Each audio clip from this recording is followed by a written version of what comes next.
Hey guys, we are going to do a video on ear care because it is a huge thing with Doodles and Poodles. So I have Miss Ethel. She is the star of our video because she's the hairiest ears of all my dogs. So I'm gonna tell you that ear plucking is super controversial. Some people think you should pluck all the hair out of their ear every month or every time they're groomed to where there's no hair at all.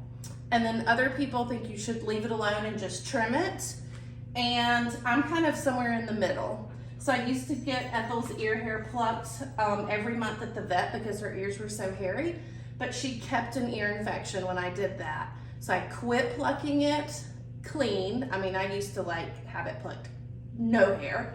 And now I just pull a little bit of ear hair out with ear powder once a week or so when I clean her ears. And so they're not plucked clean, but they don't have near as much hair as they would if we didn't do it. And then I clean them regularly.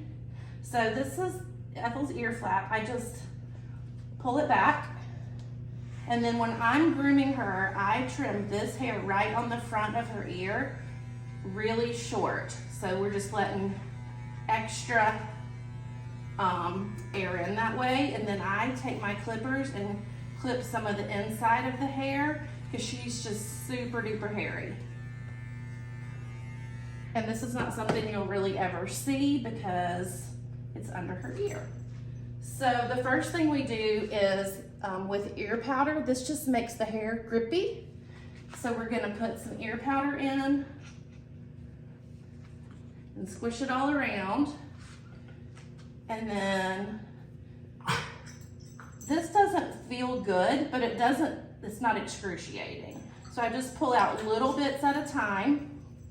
If you try to pull out a big chunk at once, they're not gonna like it. So you wanna make this as pleasant as possible so that they won't fight you. And you can do that by just doing a little bit at a time. And so I'm gonna get as much as I can. When she starts not wanting me to do it anymore, I will stop. Now, because Ethel is 4.5 years old, she's used to this and she doesn't mind it too much.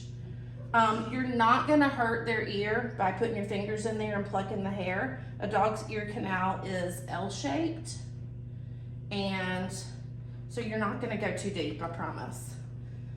But getting all of the little wispy stuff out really helps too, because any hair is gonna trap moisture, and that's how they end up getting ear infections, is moisture, and it breeds yeast because it's dark and damp in there. So can you come get a close-up of that, Percy?